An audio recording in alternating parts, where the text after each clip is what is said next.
और ये कारवां जो है जो सर ने स्टार्ट किया था, ठीक है, बहुतों ने साथ दिया, बहुतों ने साथ छोड़ दिया, क्योंकि ये तो दुनिया का फलसफा है, ऐसे ही चलता रहता, आना जाना लगा रहता है लोगों का। लेकिन सबसे बड़ी बात होती है कि सिंगल हैंडेडली,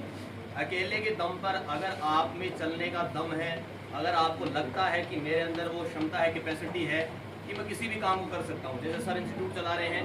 तो सर ने सोचा था कि जो लोग आए साथ और आके चले गए, उनके जाने से कोई फर्क नहीं पड़ता, क्योंकि दुनिया का काम कोई ऐसा काम नहीं है जिसमें या जिसको कोई इंसान अकेला नहीं कर सकता।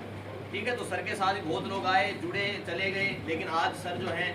कभी भी मैंने इनको ये नहीं देखा कि निराश है, हताश है कि सर नहीं हो रहा है, इंस्टीट्यूट रन नहीं होगा। सर हमेशा पॉजिटिव सोचते हैं और चल रहे हैं 7 साल 7-8 साल जहाँ तक मुझे पता है चला रहे हैं इंस्टीट्यूट, और बहुत बेहतरीन चला रहे हैं। तो जन्मदिन के मौके पर मैं यही कहना चाहूँगा, क्योंकि गाना तो मुझे आता नहीं है, आवाज़ आपको पता ही है कैसी है, और जो सुर थे मेरे वो चले गए 2 साल पहले ही, जब से मैंने पढ़ाना स्टार्ट किया है, क्योंकि आवाज़ जब जाती है पीछे तक तो जो सुर थे वो आवाज़ के साथ ही निकल गए। तो जो आवाज़ आती है बढ़िया, गाने की आवाज़ मान लें या पढ़ाते टाइम जो आवाज़ आती है मान लें, वही आवाज़ है मेरी। गाना मुझे कोई याद नहीं रहता है, सबसे बड़ी बात है। याद तभी आता है गाना मुझे जब मैं अकेला होता हूँ, ठीक है, क्योंकि वहाँ पे गलती होने की गुंजाइश कम होती है। अगर गलती हो भी गई तो इंसान जो है उसको कोई टोकने वाला, कुछ रोकने वाला नहीं है। ये प्रॉब्लम है, लिरिक्स मुझे याद नहीं रहते, तो कोई गाना तो मैं नहीं सुनाऊंगा। 4 लाइनें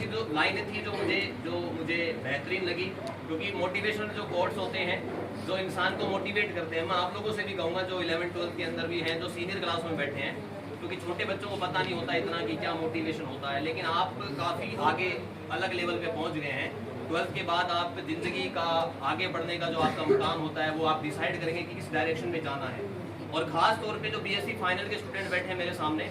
मैं कई बार क्लासों में बोलता हूँ, जैसे आज फर्स्ट ईयर में भी बोल रहा था और फाइनल में भी कई बार बोलता हूँ कि आप लोग जीवन के उस मुकाम में आप पहुँच गए जहाँ पर आपको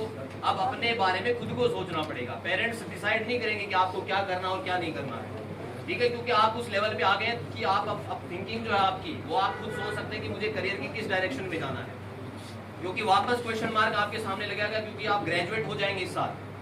उम्मीद ऐसी करते हैं आप ग्रेजुएट हो जाएंगे। इसके बाद आप सोचेंगे कि अब मुझे एमएससी करना है या कोई और डायरेक्शन में जाना है, किसी पर्टिकुलर एग्जाम की प्रिपरेशन करनी है। तो मोटिवेशनल कोट्स जो होते हैं, जिसको जैसे मैंने बोला शुरुआत में सर के लिए 4 लाइनें, वैसी लाइनें जो आप लोग अगर पढ़ते हैं, कहीं पे देखते हैं, किसी से सुनते हैं,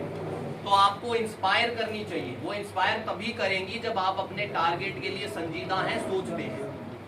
और अपने पेरेंट्स के लिए, अपने लिए कुछ सोचते हैं। क्योंकि इस दुनिया के अंदर ये आप मान के चलें, या समाज में जिसमें हम रहते हैं, समाज से अगर आप कुछ लेते हैं तो समाज आपसे वापस एक्सपेक्ट करता है, उम्मीद करता है कि उस समाज को आप वापस लौटाएं।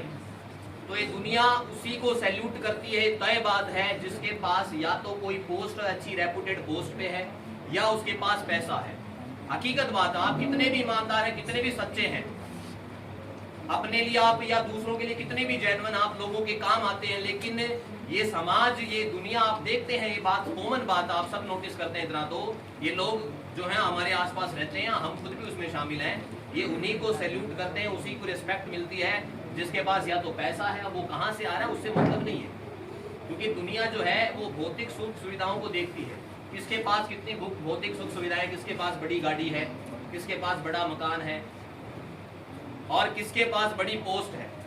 कौन आईएएस है, कौन आरएएस है, कौन लेक्चरर है, कौन टीचर है, ये सब कब पाएंगे और सबका सपना है।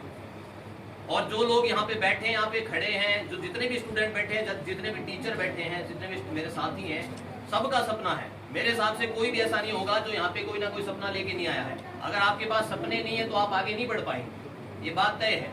तो कोई भी सोचता, भले वो कम सोचता है, कोई ये सोचता है कि मेरे पास एक अच्छा ठीक ठाक सा मकान हो, एक ठीक ठाक सी गाड़ी हो, माँ बाप हो जिनको मैं बढ़िया सेवा कर सकूँ उनकी, क्योंकि माँ बाप के लिए तो सब सोचते हैं कि माँ बाप मेरे साथ रहते हो, उनकी मैं सेवा कर सकूँ, ऐसा मौका मुझे मिल जाए,